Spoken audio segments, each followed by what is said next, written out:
우리 모두는 행복하게 살고 싶습니다.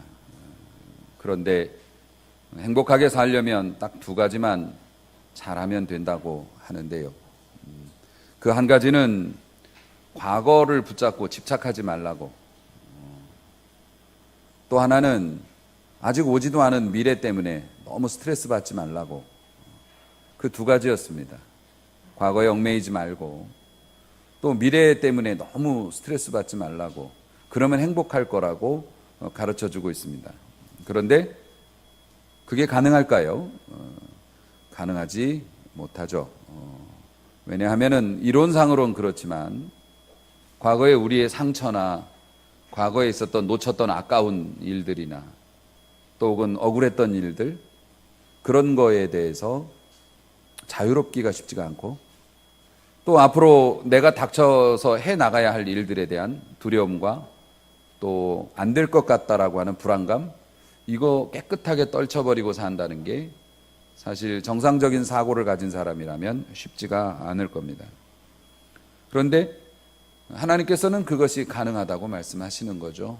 은혜 아래 있으면 그게 가능하다라고 말씀을 하시는 거라서 오늘 우리는 또 한 번의 은혜 받을 기회 앞에 서 있습니다.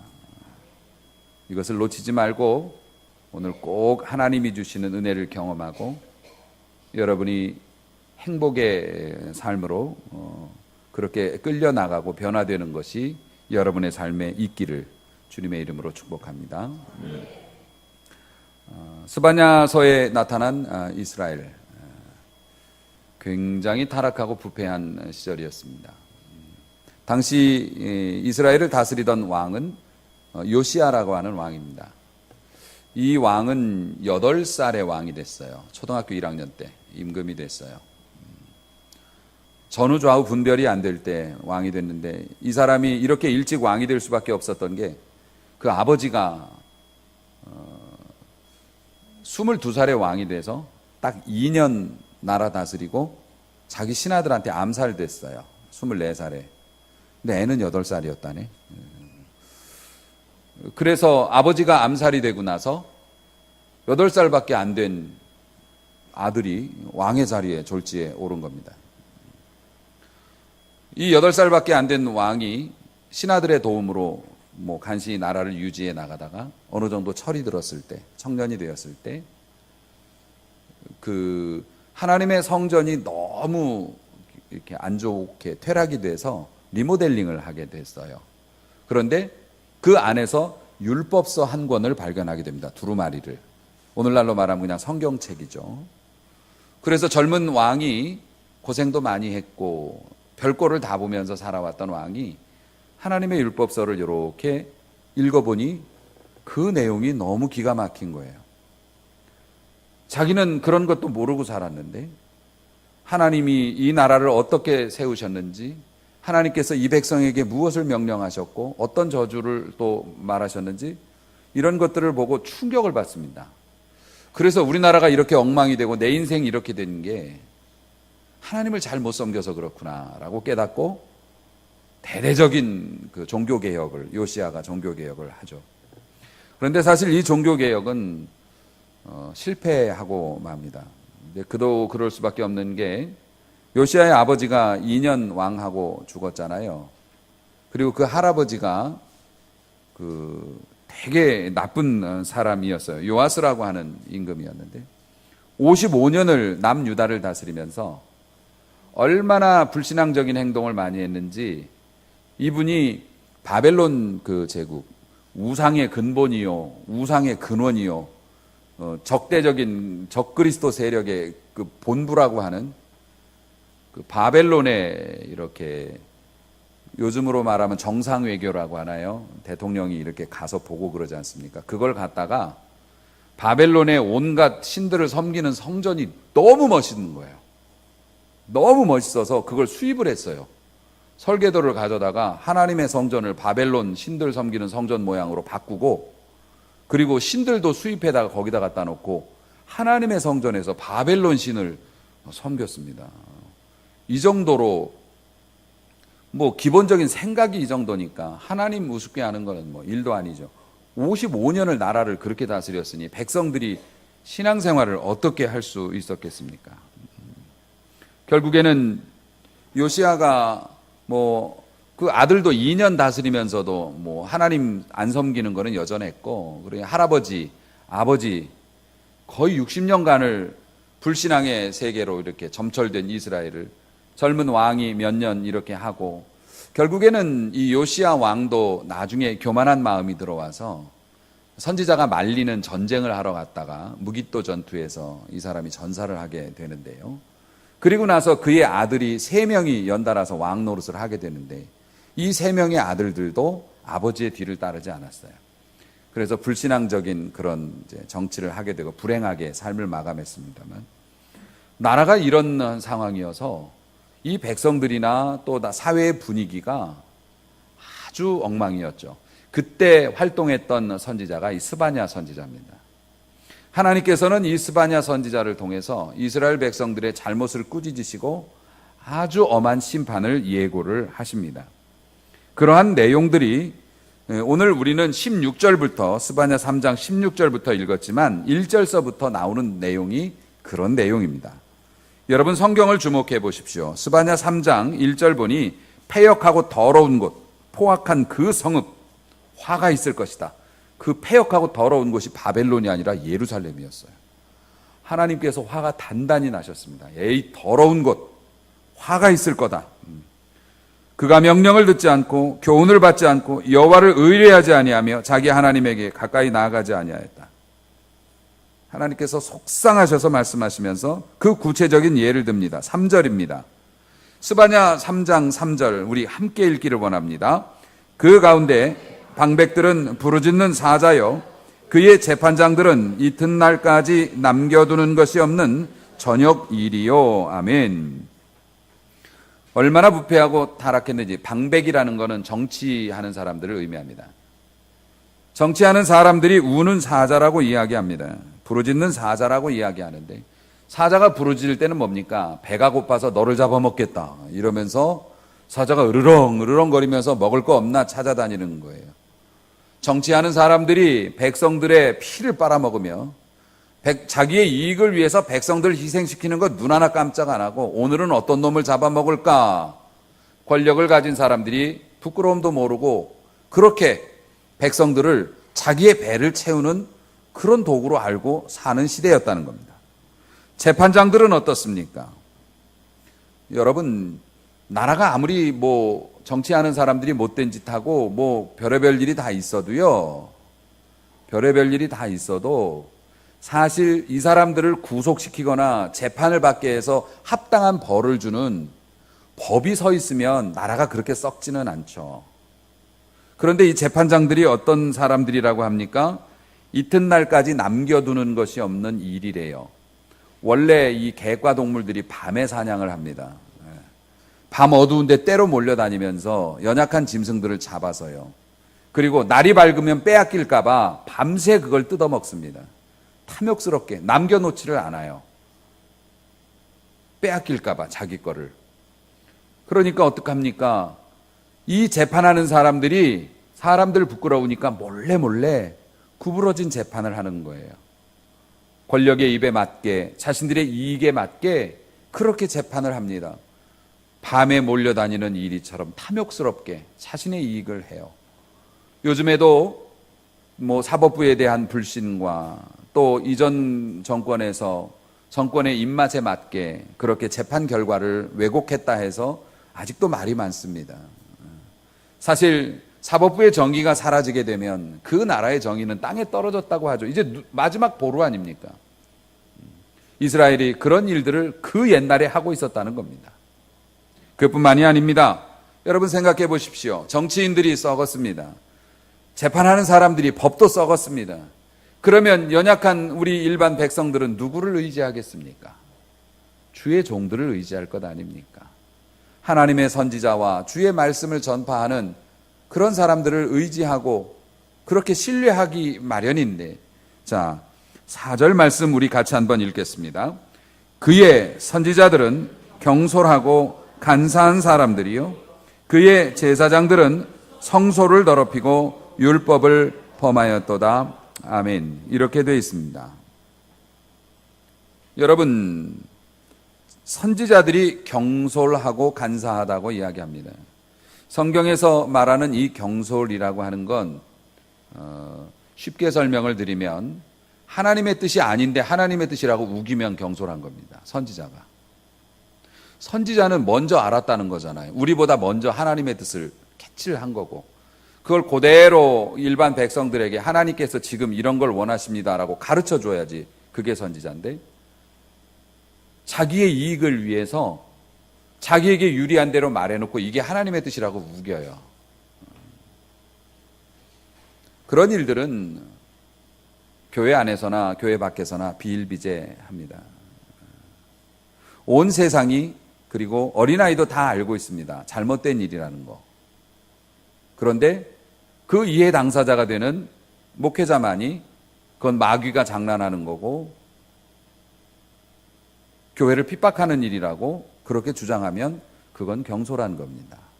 누가 봐도 하나님의 뜻이 어디 있는지를 다 알고 있는데 본인만 본인의 이익에 따라서 그게 하나님의 뜻이 아니고 지금 내가 알고 있는 게 하나님의 뜻이라고 우겨대는 거죠.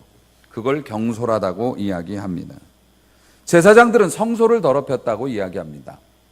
여러분, 우리가 알고 있는 제사장은, 우리가 가지고 있는 제사장의 이미지는 대제사장이에요.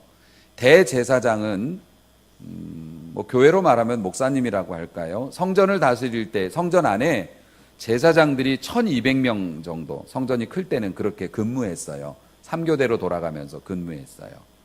제사장들이, 대제사장이 집례를 하고 그 해에 제사장이 돼서 축복을 선포하는 이런 예식을 집행하지만, 일반 제사장들은 짐승을 죽이는 일, 성전을 청소하는 일, 심지어 24시간 조를 짜서요, 성전 문을 쳐서 경비까지 섰어요. 그래서 기록에 보면 제사장들이 경비를 서다가 졸면 그 고참 제사장한테 매도 맞았다는 기록도 있어요. 그러니까 제사장들의 역할은 뭐냐면은 성전을 지켜요. 성전을 관리해요. 성전을 깨끗하게 유지해요. 성전에 허가받지 않은 사람이 들어오면 성전을 모독했다고 해서 죽이기도 했어요. 그래서 이방인의 뜰과 여자들이 들어오는 뜰과 남자들의 뜰, 제사장의 뜰, 그리고 지성소, 이렇게 다 구분해서 보초를 쓰면서 지켰어요. 그런데 제사장들이 어떻게 했다고요? 성소를 더럽혔다고 해요. 어떻게 성소를 더럽힐까요? 쓰레기를 막 아무데나 버렸나요? 그것이 아닙니다. 성경에서 성소를 더럽혔다고 하는 이 하나님의 마음은 뭐냐면 이거였습니다. 우리가 쓰는 말로 하면 매너리즘이었어요. 제사장들이 반복되어지는 자신들의 성전에서의 임무에 짜증을 내는 거예요. 그리고 은혜도 없고 감동도 없어요. 영원하신 하나님, 우주의 주인이시고 우리의 삶을 주관하시는 그 신을 섬긴다는 두려움이 없어요. 떨림이 없어요. 그저 피곤해 죽겠구만, 또 근무서로 나가야 돼. 짜증나. 나 언제 이런 거 그만하나? 이런 말을 서슴없이 했어요. 하나님 앞에 예물을 드릴 때 율법의 요구에 맞춰서 정성껏 이걸 맞춰서 드려야 하는데 툭툭 했어요. 사실 그러한 모습은 우리 가운데도 있죠.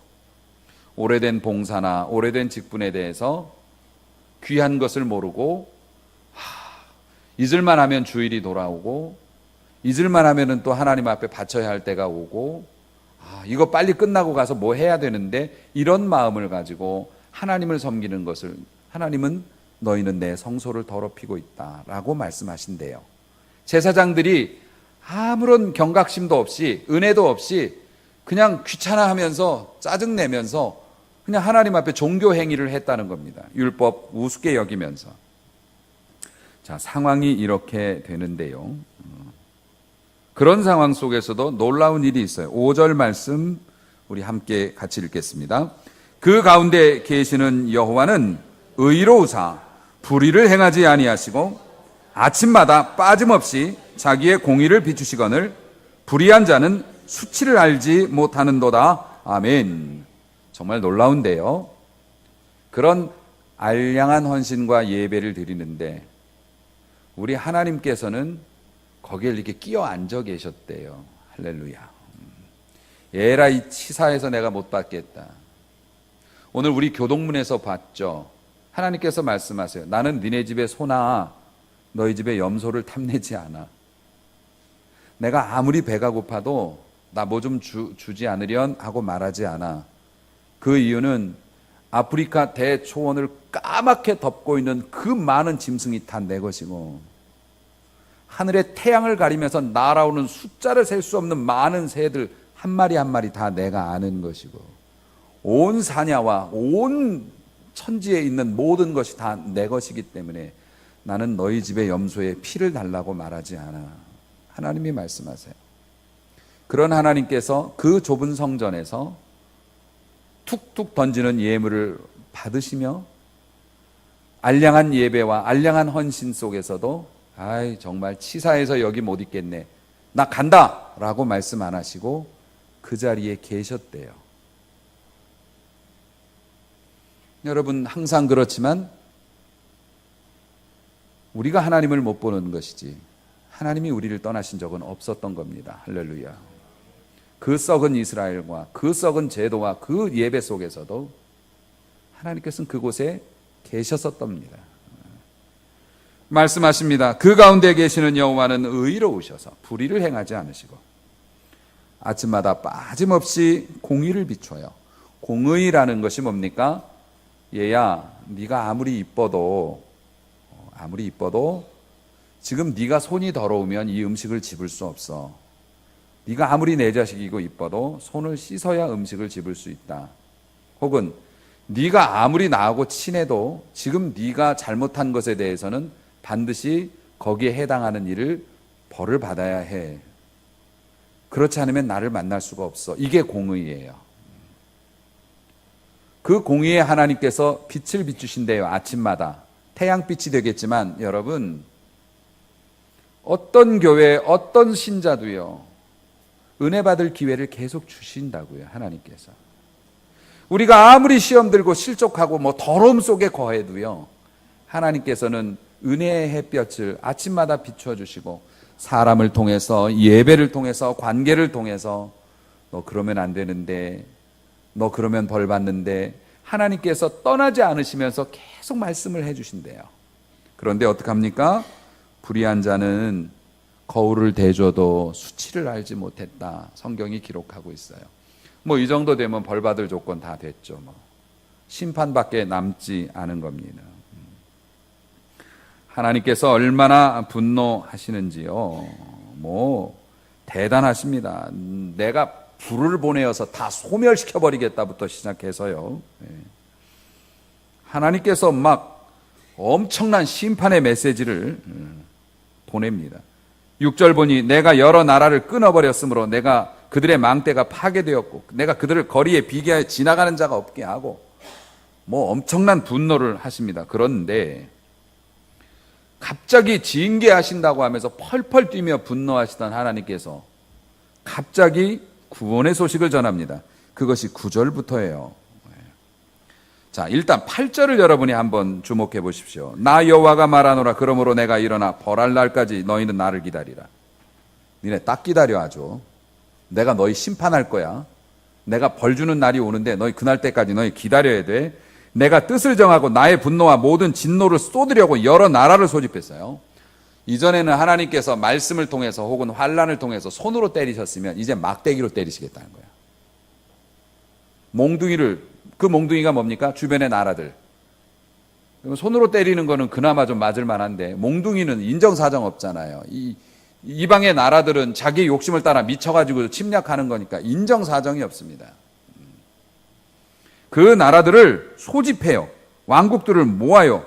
그래서 이 온 땅이 나의 질투의 불에 소멸될 것이다 라고 하면서 아주 딱 기다려. 아주 내가 이제 몽둥이 다 지금 준비하고 있으니까 아주 너는 죽는 줄 알아. 그러다가 9절 말씀을 보시니, 9절은 여러분 함께 읽기를 원해요. 같이 읽습니다. 그때 내가 여러 백성의 입술을 깨끗하게 하여 그들이 다 여호와의 이름을 부르며 한 가지로 나를 섬기게 하리니. 아멘. 이게 웬일입니까? 8절까지는 아주 너희들 기다려라 이러시다가 9절에 그때 내가 여러 백성의 입술을 깨끗하게 해서, 우리의 마음을 정결하게 해서, 다시 말해서 은혜 주신다는 거예요. 은혜 주시면 은혜스러운 말만 나오잖아요. 은혜를 주고 그리고 나를 찬송하는 일이 있게 할 거라고 갑자기 이런 말씀을 하시면서 9절서부터는 장난이 아닙니다. 또 하나님께서 너희는 이제 수치를 당하지 않을 거야 막 이렇게 말씀하시면서, 우리 이걸로 복음성가도 만들었잖아요. 17절 보면 너희 하나님 여호와가 너희 가운데 계시니 그는 구원을 베푸실 전능자이시라. 그가 너로 말미암아 기쁨을 이기지 못하시며. 웬일입니까? 방금 전까지 막대기로 때리시겠다고 온 나라들 다 모으고 있으니까 하여튼 기다려라고 하시면서, 너희들 질투의 불에 소멸될 줄 알아라고 하시던 하나님이 이제는 내가 너네들 때문에 너무 기쁨을 이기지 못하겠다고 막 말씀을 하세요. 왜 이런 일이 생겼을까요? 이유는 뭐냐면 하나님의 마음이 바뀌신 거예요. 왜 바뀌었냐고요? 이것도 예를 들어서 설명을 하면 이렇습니다. 자식이 못된 짓을 했어요. 그래서 엄마나 아빠가 막 때립니다. 막 때리다가 갑자기 막대기를 내던지고 펑펑 울면서 사랑해, 미안해 하면서 끌어안습니다. 이런 일이 가능할까요? 불가능할까요? 부모들은 대답해 보세요. 가능하죠. 너무 미워요. 그리고 자식이 잘 됐으면 좋겠는데 자꾸 어긋나요. 그래서 견디다 못해서 막 자식을 매질을 해요. 매질을 할 때마다 내 가슴이 찢어져요. 자식이 매 맞는 모습이 너무 불쌍해요. 그래도 한 100대 때릴 거라고 생각을 했는데 몇 대도 때리지 못하고 내 마음이 무너져서 미안하다, 사랑한다. 원래 맞아야 될 놈이 맞을 짓을 해서 맞는 건데 내가 미안해, 사랑해. 부모들은 그거 알죠. 하나님께서 그러셨어요. 분노하셨어요. 공의를 베푸셨어요. 그래서 너희들 가만 안 두겠어. 너희들 기다려 하여튼. 그런데 그 심판의 메시지를 듣는 이스라엘 백성들을 보니 소망이 없어요. 얘네들은 아무리 말해도 못 알아들어요. 자력으로 돌아올 능력이 안 돼요. 이렇게 말해도 그 심판 고스란히 당하게 생겼어요. 그래서 어떻게 된 겁니까? 우리는 이야기합니다. 하나님, 에덴 동산에서 과일 하나 따먹었다고 뭘 그렇게 인간을 그렇게 막 막대하십니까? 과일 하나였나요? 그때는 과일 하나였을지 몰라도 죄가 죄를 낳고 사람들이 얼마나 잔혹합니까? 얼마나 무지막지합니까? 오죽하면 하나님께서 일단 잠깐 멈춰. 인간의 역사는 여기까지. 홍수로 쓸어버려야 할 만큼 우리의 상상을 초월하는 잔혹함이, 그 죄가 죄를 낳는 바람에. 생각해 보십시오. 과일 하나였습니다. 그런데 그 바로 아랫대에서 살인사건으로 번졌습니다. 그 죄가. 그러니 그 아랫대에 가서는 뭐 하겠습니까? 창세기에 나왔던 그 악한 사람들은 내 손에 걸리면 내가 창끝으로 사람을 몇 명을 꿰었다 이러면서 자랑을 하면서 그걸 이름으로 지었습니다. 하나님께서 인간을 보시고 그들의 범죄와 그들의 잔혹함에 혀를 내두르시면서 내 백성이 어찌 이렇게 되었는고, 심판하리라, 멸망시키리라, 심지어 홍수를 통해서 손을 대셨음에도 불구하고 계속 어두워져가는 인간들과 타락하는 우리들을 보며 돌아올 가능성이 1도 없고 자력으로 회복이 불가능한 걸 보시면서 이제 이 세상을 갈아엎고 끝내야겠다라는 말씀 안 하시고 뭐라고 하십니까? 선지자를 보내시고 많은 사람들을 보내시면서 내가 여기 있다 해도 그들을 잔인하게 죽이고 핍박하며 하나님 없다고 외치는 사람들을 향해서 이제는 내가 내려가리라. 그래서 오신 분이 예수 그리스도이시죠. 하나님께서는 스바냐를 통해서도 그 이야기를 하고 계십니다. 너희들이 이만큼 죄를 지었어. 그래서 이만한 벌을 받아야 해. 그런데 나는 너희를 버릴 수가 없어. 너희들의 능력으로, 너희들의 힘으로 돌이킬 수 없는 것을 내가 알기 때문에. 사랑하는 성도 여러분, 결국 인간들이 돌이킬 수 없다는 걸 아시면 하나님이 마음 접으신 거예요. 자식하고 부모가 싸우면 누가 이긴다고요? 자식이 이겨요. 왜 이겨요? 부모가 힘이 없어요? 돈이 없어요? 덜 똑똑해서요? 아닙니다. 둘이 싸우면 사랑이 많은 사람이 지는 거예요.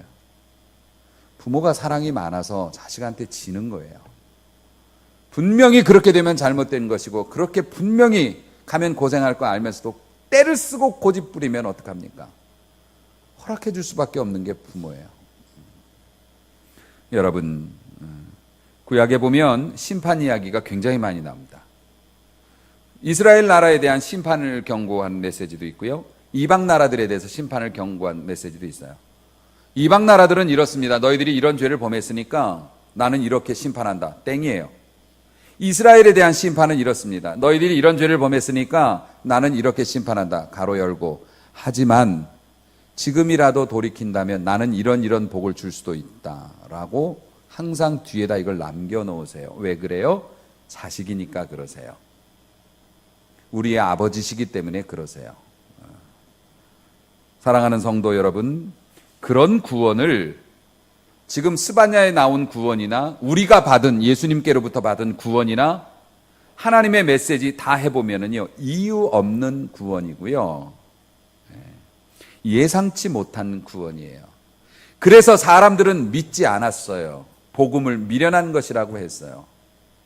우리가 지은 죄가 얼만데 지금 우리가 받은 상처, 내가 온갖 약을 써도 낫지 않았어. 뱀에 물려서 부어오르고 죽어가고 있어. 열이 펄펄 끓고 뭘로 해도 낫지 않았고 어떤 것을 해도 낫지 않았어. 그런데 단순히 가서 장대에 매달린 뱀을 보기만 하면 산다고? 그게 말이 되냐? 이 미련한 사람아, 그럴 시간 있으면 의사 한 사람을 더 부르고 약을 한 봉지 더 먹겠다 이러고 죽어갔죠. 우리가 지은 죄가 있고 성경이 말하는 대로 우리가 그런 존재라고 한다면 어떻게 십자가에 매달린 예수님을 바라보고 인정하는 것만으로 우리의 모든 과거가 도말되고 미래의 천국의 주인이 되겠다고, 그게 말이 된다고 생각하나? 그 십자가에 자기의 죽음조차도 이기지 못하고 십자가에 매달려서 그렇게 죽어갔던 그 사람을, 그의 이름을 부르면 구원을 받는다는 것이 그게 말이 되나?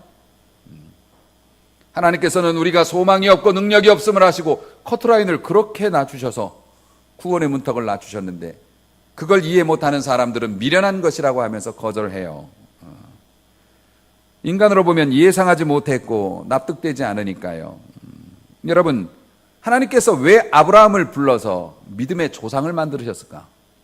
아브라함이 뭘 어쨌길래? 아브라함보다 훌륭한 사람도 많았을 텐데요. 하나님께서는 왜 살인죄를 저지르고 도피해서 당시에 모든 사람의 계층에서 백정하고 마찬가지로 가장 밑바닥이라고 하는 목동 생활을 광야에서 40년을 했던 그 할아버지를 불러다가 왜 당시에 거대하고 찬란한 제국, 그 문화와 권능을 가지고 있던 이집트를 갈아엎어 버리겠다고 왜 그 모세라고 하는 사람을 꼭 데려다 썼을까요?